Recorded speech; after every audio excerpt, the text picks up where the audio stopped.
Hello and welcome, very good afternoon. And मेरा नाम है संदीप। वेलकम करते हैं आपके विरांडा आईएएस के पोर्टल पे। एंड इंस्टीट्यूट का नाम आपको तो पता ही होगा। So welcome on the Veranda IAS platform, Veranda IAS Hindi channel. My name is Sandeep. I am looking the Indian polity which you know that. और काफ़ी टाइम भी हम क्लास में कनेक्टेड रहे। तो आज जो बेसिकली है, हम उसी जर्नी को कंटिन्यू करेंगे जो लास्ट प्रीवियस उस क्लासेस में हमने निपटाई है। ऑलराइट। एंड आप सबको पता होगा कि कितने अच्छे से हम स्टेप बाय स्टेप एक बिगिनर वाली जर्नी लेके चले हैं, जिसमें आपको मैंने ये बताया कि बिगिनर्स को स्टार्ट कैसे करना है, जिसमें मैंने आपको ये बताया कि पॉलिटी में प्रीलिम्स में कैसे देखना है, मेंस में कैसे देखना है, जिसमें मैंने आपको ये बताया कि एनसीईआरटी का बकेट आपको पढ़ना कैसे है, स्टैंडर्ड बुक्स आपको कैसे पढ़ना है। साथ ही साथ मैंने ये बताया कि ये दोनों चीजें करंट अफेयर से कैसे लिंक होती है और किस तरीके से क्वेश्चंस फ्रेम होते हैं। तो बिल्कुल जोश हाई रखिएगा और बड़े अच्छे से फोकस करिएगा, क्योंकि ये हाइब्रिड वाला प्लेटफॉर्म हम सारी चीजों को बहुत ऊपर तक लेके चलेंगे। एंड सबसे ज्यादा कंसंट्रेट रहिएगा, मेरे हर एक लाइन को बहुत ध्यान से सुनिएगा। एंड आई होप आप क्लास को बहुत अच्छे से एंजॉय करने वाले हो एंड करोगे भी। राइट। सो स्टार्ट करते हैं। आज जो बेसिकली हम जिन पॉइंट्स पे डिस्कशन करने वाले हैं, तो आज एक मेन फॉर्मेट में हम एंटर करने वाले हैं, जहां पे आपको यह पता चलेगा कि आपकी पढ़ाई तो शुरू हो गई है। ऑलराइट, आपकी पढ़ाई ऑलरेडी शुरू हो चुकी है। एनसीईआरटी के टर्म्स आपने स्टार्ट कर दिए हैं, सारे पॉइंट्स को आपने स्टार्ट कर दिए हैं, करंट अफेयर्स भी पढ़ना शुरू कर दिया होगा, मेंस के लिए स्टैंडर्ड बुक्स भी ले ली होंगे। तो आज बेसिकली टॉपिक बाय टॉपिक कैसे पढ़ना है, ठीक है। एंड एक टॉपिक को मैंने उठाया है जिसमें आपको मैं बहुत अच्छे से एक्सप्लेन करूंगा। इस टॉपिक को आप इंडियन पॉलिटी जब आप और डेप्थ में जाके पढ़ोगे ना, so you get an idea कि प्रीलिम्स के लिए कितना इंपॉर्टेंस है, मेंस के लिए कितना वेटेज है, दोनों कनेक्टिविटी साथ में कैसे चलती है। ऑलराइट। कॉज ऑलरेडी जो प्रीलिम्स का पेपर यूपीएससी का हुआ है 2025 का, उसमें बहुत सारी वाइब्रेंट चीजें आई हैं Indian politics and specially current affair से भी कनेक्टेड है, बहुत ज्यादा कनेक्टेड है। ठीक है। तो I am gonna to help you out कि आपको ये चीजें कैसे क्लियर करनी है। ठीक है, let's focus on the screen. चलिए, इंडियन पॉलिटी में जो आज मैंने टॉपिक उठाया है वो कॉन्स्टिट्यूशन का है। कॉन्स्टिट्यूशन, मैं आपको कॉन्स्टिट्यूशन बताऊंगा कि कॉन्स्टिट्यूशन आया कैसे, कॉन्स्टिट्यूशन का एवोल्यूशन कैसे हुआ, कॉन्स्टिट्यूशन बना कैसे, उसका फ्रेमवर्क का पोजीशंस क्या था, कैसे असेंबलीज थी, कैसे मेंबर्स थे, सबकी क्या सोच थी before independence and after independence. And third and main important चीज कि जब as a beginner, as a student आप कॉन्स्टिट्यूशन को पढ़ते हो, तो कहां पे आपको एक डिलाइटेड पॉइंट फोकस रखना है कि इससे हम कितना गेन कर लें। और इससे हम कितना गेन कर लें एंड कितना सीख लें और कितना हमारे एग्जाम के लिए काम आएगा ना, इस पे भी आपको फोकस करना जरूरी है। वो साथ ही साथ हम कैरी ऑन करते चलेंगे एंड आपको अच्छा भी लगेगा। Alright, let's comes to the topic.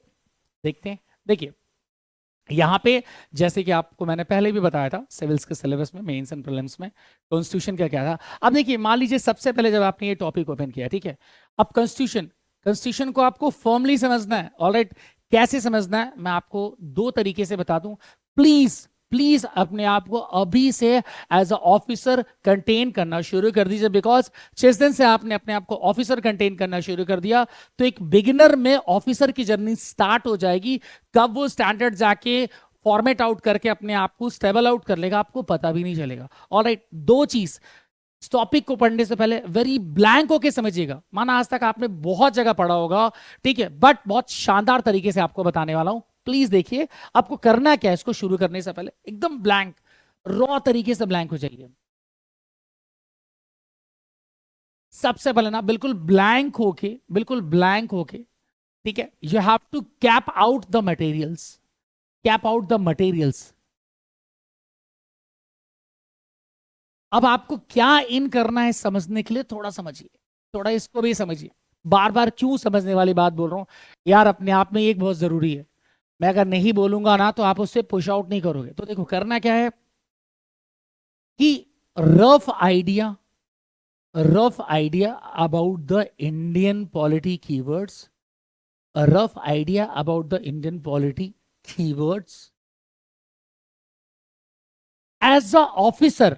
As a officer आपको क्या करना है, जो वर्ड्स कॉन्स्टिट्यूशन की आप पढ़ोगे उसके सीधे इंप्लीमेंटेशन को इमेजिन करना, इंप्लीमेंटेशन को इमेजिन करना, इम्प्लीमेंटेशन को इमेजिन करना,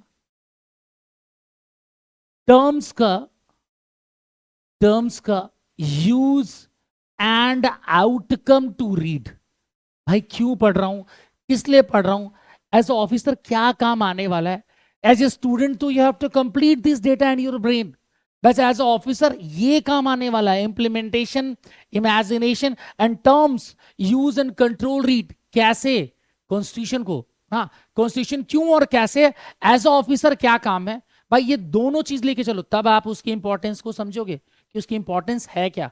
ऑलराइट, चलो शुरू करते हैं, समझेंगे। और सबसे पहले what and why and how, ये तीन चीजें आपके दिमाग में एज ए स्टूडेंट पैरेलली हमेशा चलती रहनी चाहिए। अगर ये नहीं चलेगा, क्यूरोसिटी कम हो जाएगी, आप नहीं समझोगे। ठीक है, अब देखो, constitution of India having a history first, evolution second, feature third and the timelines, चारों इंपॉर्टेंट है, बिल्कुल क्रूसलाइज करके आपके लिए बनाया है। छोटे छोटे आइकन्स है, मैं समझ सकता हूं, मैं इसको नेक्स्ट और काफी बड़ा कर दूंगा आपके लिए। छोटे छोटे आइकन्स है, but it's perfectly a note which will help you a lot, को बहुत मदद करेगा। तो इंडियन कॉन्स्टिट्यूशन, द मस्ट की lines, the Indian constitution was framed by the constituent assembly, यानी असेंबली बनाई गई होगी, यानी असेंबली बनाई गई होगी। ऑलराइट, कॉन्स्टिट्यूशन को फ्रेम करने के लिए एक असेंबली बनाई गई, very important keyword, constituent assembly. Elected कब बनाई गई? 1946, डेटा मिल गया आपको 1946, and adopted on November 26, 1949। Constitution का सबसे बेसिक, कॉन्स्टिट्यूशन का सबसे बेसिक इंश्राइंड थिंग कि कब अडॉप्ट किया गया, कब बनाया गया एंड कब इनेक्ट किया गया, वो तीनों आपको इसमें मिलेगा। ऑलराइट, एंड अब समझिए क्यों एज अ ऑफिसर जरूरी है। Reason, India is celebrated as a republic day, यानी इंडिया पब्लिक से, इंडिया इंडिपेंडेंट इंडिया पब्लिक से रिपब्लिक कैसे बन गई, एक रिपब्लिक इंडिया पब्लिक से रिपब्लिक कैसे बन गई, इसकी जर्नी हम एंजॉय करते हैं with the help of the constitution. Public हो, आप सिटीजन हो, भारत के नागरिक हो, लेकिन भारत के नागरिक होने का पूरा हक आपको कैसे पता चला? वो आपको तब पता चला जब आपके पास एक सेट रूल्स ऑफ बुक आपके पास अवेलेबल हो गया। इट मींस ये हो गया कि अब आप भारत के एक रिकॉग्नाइज नागरिक हैं। रिपब्लिक का मतलब आप पब्लिक को रिप्रेजेंट कर सकते हैं, या पब्लिक में से कोई सरकार को रिप्रेजेंट कर सकता है, या खुद आप एक कैंडिडेट बन के अपने आप को रिप्रेजेंट कर सकते हैं। एंड आप सबके पीछे एक बहुत बड़ी चीज है, दैट इज कॉन्स्टिट्यूशन। कॉन्स्टिट्यूशन में कहा ही ये गया था कि पब्लिक से रिपब्लिक बनने के लिए आपको certain set of rules and regulations adopt करने होंगे, आपको दे दिए भारत सरकार ने, और आपको अडॉप्ट करना ही पड़ेगा। बाय डिफॉल्ट में अगर आपको कुछ भी याद नहीं होता है, आपको फ्रेम होना चाहिए कि कोई एक ऐसा डॉक्यूमेंट आपके पीछे है जो आपको पुश करता है आगे की तरफ संविधान में रखने के लिए। एंड एज एन ऑफिसर आपको होल्ड अप करके संभालना पड़ेगा, बिकॉज आपको भी उसके रक्षक है, सिविलियंस को भी आपको देखना है, पब्लिक को भी आपको देखना। पब्लिक से रिपब्लिक के बीच में जितने rules and orders and certain disputes या कोई चैलेंजेस आते हैं, उसे ब्यूरोक्रेट या ऑफिसर देखता है। सो आपको एज अ होल्ड दोनों को देखना पड़ेगा। क्लियर हो गया? अब दोनों को देखने का मतलब आपको पता होना चाहिए कि कॉन्स्टिट्यूशन क्या है। तो कॉन्स्टिट्यूशन को एज ऑफिसर भी आपको समझना है और एज ए स्टूडेंट भी आपको समझना है। Alright, heading to the important lines लिखा गया है, बहुत इंपॉर्टेंट है और बहुत बार प्रीलिम्स में पूछा भी गया है कि द ड्राफ्टिंग प्रोसेस, ड्राफ्ट यानी बनाने के लिए कितने लंबे टाइम तक का इन्वॉल्वमेंट हुआ? 2 years प्लस अप्रॉक्स, 2 साल से ऊपर लग गए। Alright, 2 years, 11 months and 18 days, the Constituent Assembly, led by the figures like Jawaharlal Nehru, Dr. B.R. Ambedkar, Sardar Vallabhbhai Patel, address various aspects of the Indian governance and including federalism, fundamental rights and governance. जब ये सब बैठे थे तो इतने इतने सारे points दिए कॉन्स्टिट्यूशन के अंदर। भैया ये सारे पॉइंट्स इसलिए जरूरी हैं कि एज अ ऑफिसर आपको फेडरल स्टेट के बारे में पता होना चाहिए, एज अ ऑफिसर आपको इंडिया गवर्नेंस के बारे में पता होना चाहिए, एज अ ऑफिसर आपको फंडामेंटल राइट्स के बारे में पता होना चाहिए, फंडामेंटल ड्यूटीज के बारे में पता होना चाहिए, एंड एज अ सिटीजन ये सब आपको फेस करना है, इन सब के नीचे आपको रहना है, इन सब के साथ आपको लेके चलना है। संभालने वाले ऑफिसर आपके सामने हो गए और जिनके ऊपर एग्जीक्यूट किया वो सिविलियंस और सिटीजन्स हो गए। तो इन लोगों ने ये बात सोची थी कि भारत में ऐसी बहुत सारी कंडीशन आ सकती है कि कॉन्स्टिट्यूशन बनाने वाले को भी कॉन्स्टिट्यूशन फॉलो करना है, कॉन्स्टिट्यूशन मानने वाले को तो फॉलो करना ही करना है, साथ ही साथ उसके रक्षक को भी उसका याद होना चाहिए। ऑलराइट, कॉन्स्टिट्यूशन एक ऐसी बाउंड्री क्रिएट की जब उसका हिस्टोरिकल पर्सपेक्टिव्स बनाया गया तो फ्यूचर के इतने लंबे टाइम के बारे में सोचा गया था कि संविधान ऐसी चीज है कि लोग विधि के साथ विधान को मानेंगे एंड मानना ही पड़ेगा। As a citizen, as a charters आपको समझना पड़ेगा। मान लीजिए, अब इसमें सबसे बड़ा एक चैलेंज क्या आता है कि मान लीजिए जो कभी भी बहुत ज्यादा पढ़ा लिखा ना हो, कभी भी चीजों को ना समझ पाए। हमारा संविधान एक बहुत क्लैरिफाई चीज कहता है। क्या कहता है हमारा संविधान? किसी दूसरे के थ्रू आपको वो ये समझाने की कोशिश करता है कि आपको भी कुछ सर्टेन अधिकारों का ध्यान रखना है जो आपको नहीं पता, लेकिन अधिकार आपके लिए निहित किए गए, वो आप किसी से पूछ के भी समझ सकते हैं। या आपको कोई बता देगा, कोई नहीं बताएगा तो 3 ऑर्गन्स है ना, 2 ऑर्गन्स आपकी मदद कर देगी। ये सब आपस में इंटरकनेक्टेड है। आपको कहीं कुछ नहीं समझ आता है, आपके साथ बहुत बुरा होता है, पब्लिक ऑर्डर के लिए आप चले जाते हैं किसी से सहायता मांगने के लिए, या प्रशासन से सहायता मांगने के लिए चले जाते हैं। प्रशासन भी जब आपके लिए कोई सर्टेन लेटर्स इशू करती है तो बताती है, यार देखिए यहां पे भारत के व्यक्तिगत नागरिक के लिए कुछ बोला गया है, इस व्यक्ति की संबंधित अधिकारों का ख्याल रखा गया है, बिल्कुल ध्यान में रख के सारे काम करने। ये राइट्स यहां और वहां दोनों जगह काम आएंगे। तो आपको वहां तो कुछ ना कुछ पता चला, कुछ तो जानकारी मिली। तो संविधान इसीलिए सरल भाषा में लिखा गया है और सभी के लिए। तो ये थे संविधान के छोटे से टाइमलाइन जिसमें आपको ड्राफ्ट असेंबली कितने टाइम पीरियड में लगा बनाने के लिए और किन मुख्य पॉइंट्स पे इनको फोकस किया गया, जिनको बेस माना गया, आधार। नेक्स्ट आपको क्या देखना है, अब फ्रेम करते वक्त लोगों की कितनी इंपॉर्टेंस रही। अब भाई लोगों की इंपॉर्टेंस है, इस मतलब लोग भी बहुत नॉलेजफुल होंगे। भाई सीधी बात है, भारत में इंडिपेंडेंस से पहले 2 ही टाइप का ग्रुप था, national leader, social leader. National leader, social leader, ठीक। नेशनल लीडर वो जो पॉलिटिकल पार्टीज बनाना चाहते थे, सोशल लीडर वो जब सोशल वेलफेयर और सोशल लोगों के बारे में सोचना चाहते। सोशल लीडर सबसे बड़े गांधी जी बोले जाते थे। गांधी जी को किसी भी तरीके के पॉलिटिक्स, डिप्लोमेसी, डिप्लोमैट से कोई मतलब नहीं था, लेकिन विधि द्वारा बनाए जितनी भी चीजें हैं उनके संरक्षण में उनको जरूर बताया जाता था कि ये चीजें बन रही हैं, आप एक बहुत बड़े समाजी नेता है, आपको पता होना चाहिए। उन्होंने बोला समाजी नेता ही रखो, मुझे समाज में इसी चेहरे से जीने दो, मुझे समाज में एज ए नेता प्रेजेंट मत करो, मैं जनता का जननायक हूं। इनके साथ बैठना, इनके बारे में बात करना, इनके साथ चलना, इनके साथ जिंदगी जीना, ये सही है। बट तुम जो विधि या संविधान बनाना चाहते हो, जिस प्रशासनिक कक्षों को एक जगह लाना चाहते हो, इन सारी पॉलिसीज के लिए तुम्हें क्वालिफाइड आदमी की जरूरत पड़े। ऐसे क्वालिफाइड आदमी की जरूरत पड़ेगी जो हर पर्टिकुलर एरिया में महारत हासिल हो, वेल एक्सपीरियंस दो और वेल वर्स दो। तो उनका ये रोल था। नेशनल लीडर्स को उन्होंने समझाई ये बात। तो नेशनल लीडर्स ने इंपॉर्टेंट पर्संस को अरेंज किया जो यहां ड्राफ्ट असेंबली में आपको दिखाई देंगे, एक पर्टिकुलर रोल और एक्सपीरियंस के साथ। ठीक है, चलिए यहां पे हम देखते हैं। चलिए यहां पे ध्यान देते हैं। अब यहां पे क्या है, जैसे ही मैंने आपको बताया ड्राफ्ट असेंबली के बारे में, जैसे ही मैंने आपको बताया, अब देखिए यहां पे क्या लिखा हुआ है, key aspects of the framing, key aspects of the framing. अब देखिए, constituent assembly, assembly was form to draft a constitution for the newly independent India, नए भारत के लिए, नए भारत के लिए बनाना, and reflecting the country's diverse social culture political landscape, social culture political landscape, social culture political landscape. इन तीनों को स्पेशली फोकस में रख के, तीनों को एक साथ यूनाइट करके इनके लिए एक चीज फ्रेम करी गई कि एक जगह पे हो और टारगेट ये सारे डाइवर्स चीजों को एक प्लेटफॉर्म पे लाना है। एक आपको एक प्लेटफॉर्म पे लाना है, जो बहुत बहुत इंपॉर्टेंट है। ये बात लोगों के ध्यान में थी। सेकंड, ये करने के बाद ड्राफ्टिंग कमेटी बनाई गई। भाई अब ये तीनों अलग अलग सोच वाले, हमें बहुत स्पेशलाइज्ड लोग चाहिए, वेल वर्स लोग चाहिए, एक्सपीरियंस लोग चाहिए, जो हाईली एजुकेटेड हो और चीजों को अच्छे से समझते हो। तो ड्राफ्टिंग कमेटी में ये वही सजेशन की बात कर रहा हूं जहां पे गांधी जी ने बोला कि किन किन लोगों को आप ऐड कर सकते हो। ये मेरा एक्सपीरियंस है इस समाज से, आप ऐसे लोगों को ऐड करोगे तो वो प्रशासन को आगे तक संभाल लेंगे, या ऐसा कानून बना के देंगे कि भारत में आने वाले किसी भी तरह के लोग रहेंगे, किसी भी तरह के ऑफिसर्स रहेंगे, जब आप भी ऑफिसर बनोगे तो आप इन सारे प्लेटफॉर्म्स को मैनेज कर पाओगे और बैलेंस लगेगा आपको। ठीक है, देखिए, led by the B.R. Ambedkar, this committee prepared a drafts of the constitution for the debate and approved the Constituent Assembly. Discussion करने के बाद कंस्टिट्यूएंट असेंबली, असेंबली का मतलब एक जगह लोग फॉर्मली असेंबल हुए एक पर्टिकुलर टारगेट के लिए। टारगेट आपने सबसे पहले ऊपर देखा है, ऑल राइट। और वहां पे डिस्कशन हुआ कि इतने मेंबर्स यहाँ पे बैठेंगे।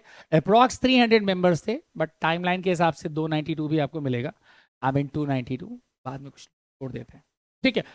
तो छोड़ते चले जाते हैं, वजह से चॉइसेस ऑफ पॉइंट्स हैं जिन्हें जो डिससेटिस्फैक्शन लगता है वो इस पार्ट को छोड़ देते हैं। शुरुआत में तो बहुत लोग थे, बट अलग अलग टॉपिक पे जैसे ही डिस्कशन चालू होता है तो स्पेशलाइज एरियाज के चलते they have cut down, they get it separated. ये है कॉन्स्टिट्यूशन की माया में आपको मिलेगा, ठीक है। Extensive debates and consultations, yes, यही तो वो दो काम थे जो लोगों ने किए। डिबेट और कंसल्टेशन के बाद असेंबली में यह फैसला किया गया मेंबर्स की comprehensive discussions on various provisions of the constitution ensure reflect the diverse need and intersects the nation. ऐसी बात, ऐसी पॉइंट्स, ऐसे लॉज ऐड किए जाए जहां पे नेशन को बैलेंस रखा जाए, तमाम चेक करने वाली कंडीशन। एंड साथ ही साथ सबसे इंपॉर्टेंट ये फोकस किया जाए कि सिटीजन अपनी कंट्री का कितने अच्छे से ध्यान रख सकते हैं, और हमेशा सिटीजन हमेशा ही एक लॉ के अंदर बाउंड होकर रहें और उसको समझे। लॉ अगर उसका कभी ध्यान ना दे तो नेशन इसके लिए कुछ ऑल्टरनेटिव सोचे। ये तक आपस में डिस्कस किया गया, ठीक है। चलिए देखते हैं आगे, ठीक है। अब यहां से थोड़े और इंपॉर्टेंट वर्ड्स आपको मिलेंगे, नोट्स के ही फॉर्म में मैंने बनाया हुआ है, तो आपको ज्यादा अच्छे से क्लियर होगा। एडॉप्शन एंड एनैक्टमेंट बड़े बड़े इंपॉर्टेंट चीज है। UP PCS, Kerala PCS, Tamil Nadu PCS, this exams में बहुत अच्छे से आते हैं, मैं आपको बता दूं ये टर्म्स। और यूपीएससी में तो पहले काफी पूछे गए हैं क्वेश्चन, मैंने उनको डायरेक्टली उठा के ऐसे पेस्ट किया आपको समझाने के लिए। कहता है the constitution was adopted in 1949 26 November and came into the effect 26 जनवरी 1950। इसका एक बहुत वेरिएबल रीजन है, जब आपने 1949 में बना लिया था तो 1950 में क्यों प्रेजेंट किया, ये हिस्ट्री से एक्चुअली कनेक्टेड है।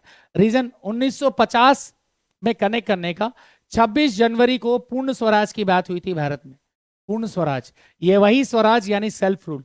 सेल्फ रूल के लिए आपको बहुत सारी इंडिपेंडेंट चीजें चाहिए थी जो आजादी के बाद हमें मिली, इसीलिए वो दिन चूज किया गया जहां हम सेल्फ फ्रीडम के साथ सर्टेन रूल्स एंड रेगुलेशंस के साथ भारत में रह सकते हैं।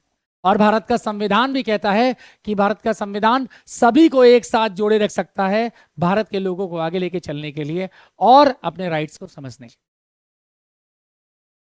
तो देखिए कहता है figures like Jawaharlal Nehru, B R Ambedkar, Sardar Vallabh Bhai Patel played a crucial roles to shaping the constitution.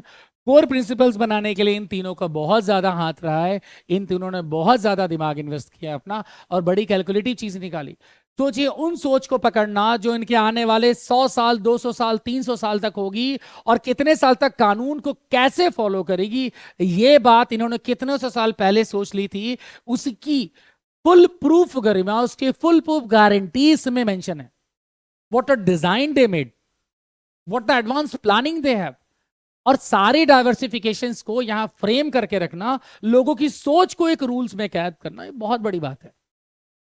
Timelines देखिए, 46 में elections to the constituent assembly were held, this is the basic process जो शुरू में किया गया।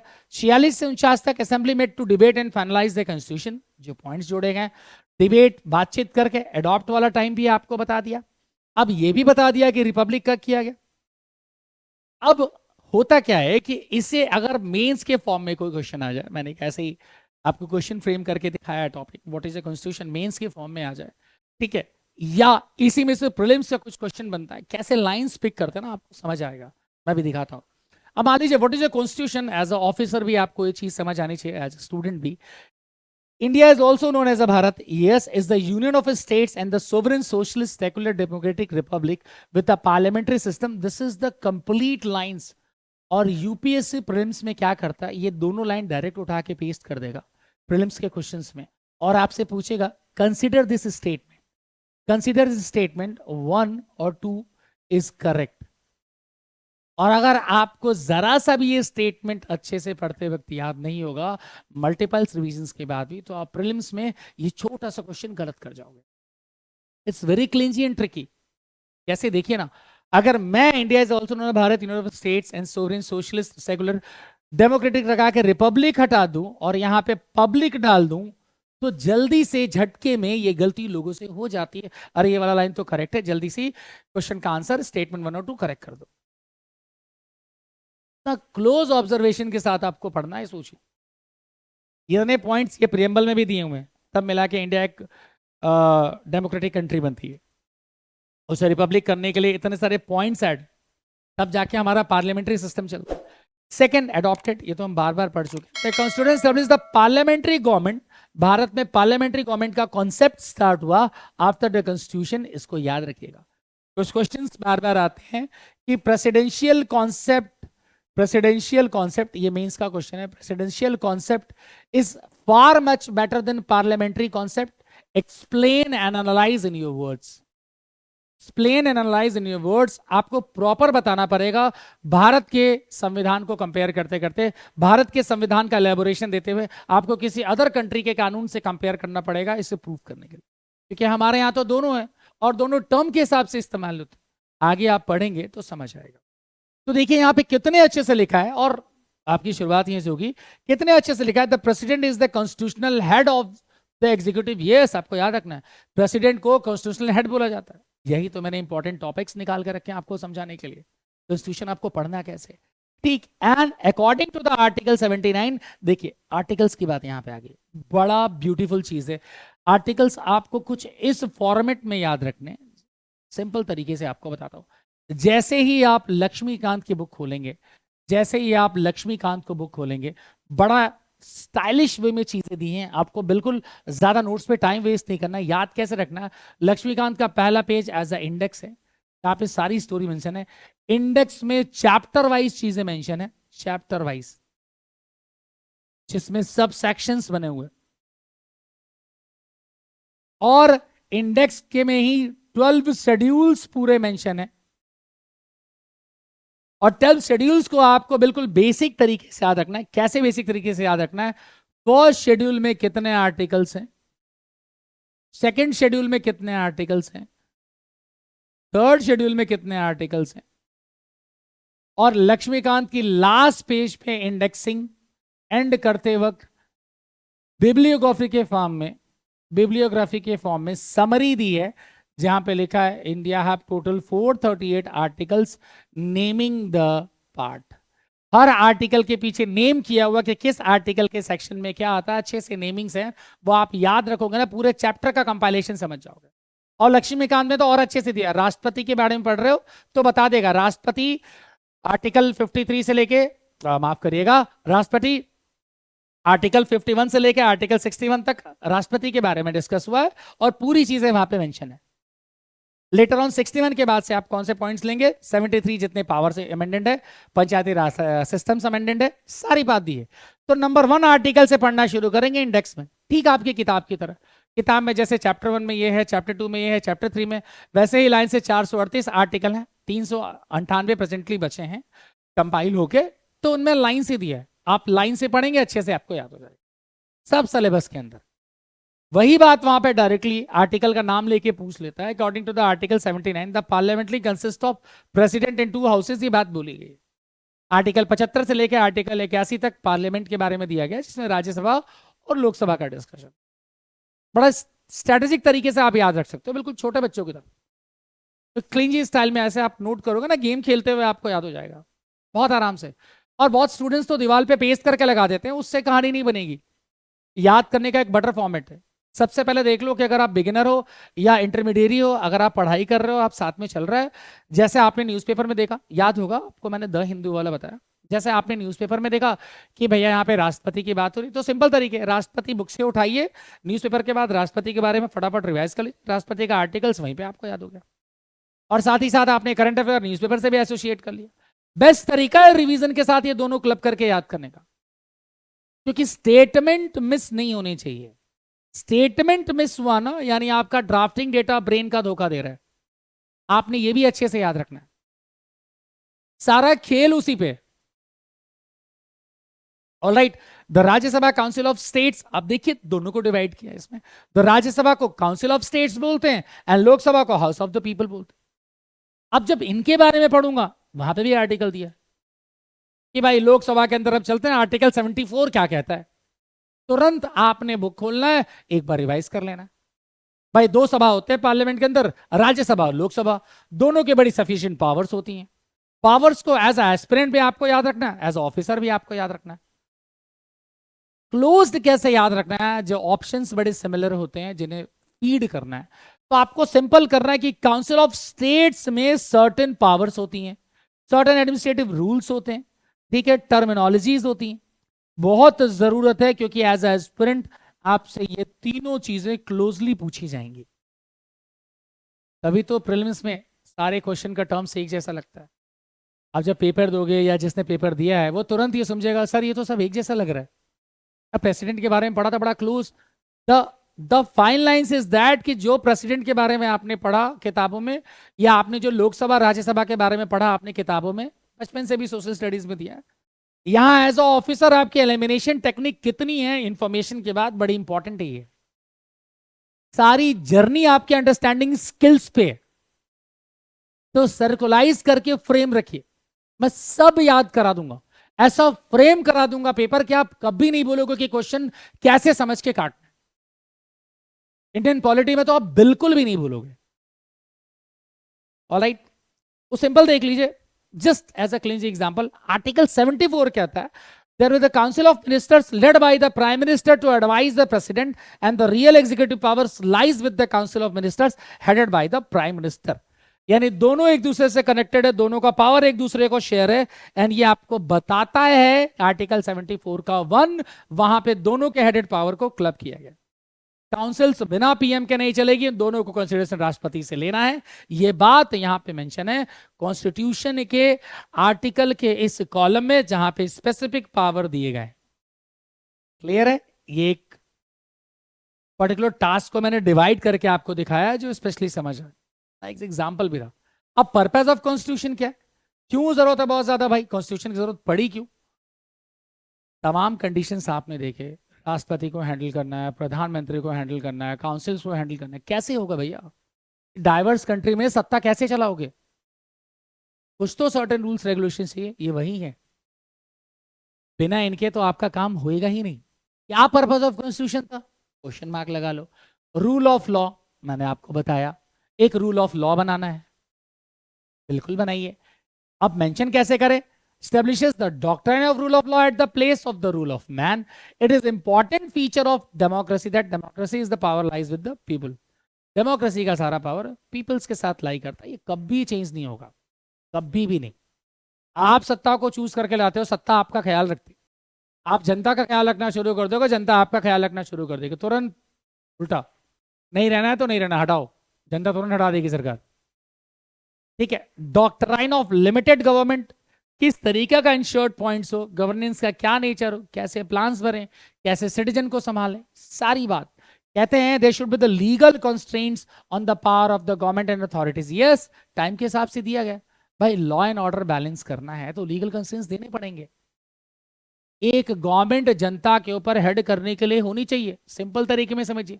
एक क्लास में अगर टीचर नहीं होगा तो क्लास कैसी इनडिसिप्लिन हो सकती है, क्या क्या कर सकती है। ऑलराइट, वैसे ही अगर गवर्नमेंट ने हेड ऑफ अथॉरिटीज नहीं रखे तो जनता क्या कुछ नहीं कर देगी। ये बड़ा जरूरी है उनके रूल्स के नाम पे डराना और उनको संभालना। आई होप यहां तक आपको अच्छे से समझ आ गया होगा पर्पस ऑफ कॉन्स्टिट्यूशन। ठीक है, नेक्स्ट कहता है, देखिए जब मैं आपको वाइडली तरीके से क्लास लूंगा ना, पूरी लक्ष्मीकांत आपको स्क्रीन अप करके मैं क्लियर कर दूंगा, एक साइड लक्ष्मीकांत स्क्रीन अप कर दूंगा, चैप्टर बगल में पॉलिटी के क्वेश्चंस, मजा आ जाएगा आपको। दोनों का कंपैरिजन देके बिल्कुल मजा आ जाएगा। ऐसा कनेक्ट करूंगा कि आप बिल्कुल क्लियरली समझ जाओगे कि सर जो कह रहे थे वो कुछ भी ऐसे हवा में बात नहीं है, देयर फ्रेम्ड। ये तो बिल्कुल फ्रेम हो रहा है यार, बिल्कुल लाइंस मैच कर रही हैं, बस आपने उतना ही समझना और याद रखना है। Indian polity prelims mains and interview तक की journey clear, conceptually clear, current affairs से भर के आंसर दोगे, भर के आंसर दोगे भाई जब इंटरव्यू में पहुंचोगे। अब देखिए यहां पे क्या एक वर्ड लिखा है, ensure fundamental rights to the citizens. Fundamental rights provides the citizen, ensures the rule of law limiting to the authority actions of the government. यानी गवर्नमेंट जो फंडामेंटल राइट्स आपको मिले इसका ख्याल रखेगी। सिटीजन्स बिना फंडामेंटल राइट्स के नहीं चल सकते। गवर्नमेंट से कभी अगर आपकी बैर हुई या डिस्प्यूट हुई, सीधा तीसरे ऑर्गन का डोर आप खटखटा सकते हैं, that is judiciary. And judiciary में सबसे बड़ा माई बाप जिसको आपको करना है, सुप्रीम कोर्ट। सुप्रीम कोर्ट को chief guardian of the Indian constitution बोला जाता है, इसको याद रखिएगा। Chief guardian of the Indian constitution that is by default take care of the citizens in any conditions. अगर सिटीजन का कभी भी गवर्नमेंट से सर्टेन इश्यूज या डिस्प्यूट होता है, सीधा तीसरे ऑर्गन के पास जाती है जुडिशरी, जुडिशरी में सुप्रीम कोर्ट। किसी से भी कोई बात ना पड़े तो सिर्फ एक व्यक्ति है जिसका दरवाजा किसी टफ कंडीशन में आप खटखटा सकते हैं, राष्ट्रपति द पापा। पापा बोलते हैं भैया, is the non sitting member of the parliament, but बहुत पावर है उसके पास, अनबिलीवेबल पावर। ठीक, बट कंसिडरेशन के साथ इस्तेमाल कर सकता है। कॉन्स्टिट्यूशन है ना, सारा खेल कॉन्स्टिट्यूशन का है। सबको कैसे कनेक्ट किया हुआ तीनों ऑर्गन्स को, यही तो खेल है कॉन्स्टिट्यूशन का। The bonding between the threes, यही खेल है। तीनों एक दूसरे से कैसे कनेक्टेड हैं, certain rules and regulations, administrating the authorities, administrating the government structure, governance, public to republic, citizen natures, rule of law, doctrine of law, connecting at every stage. बड़ा गजब है।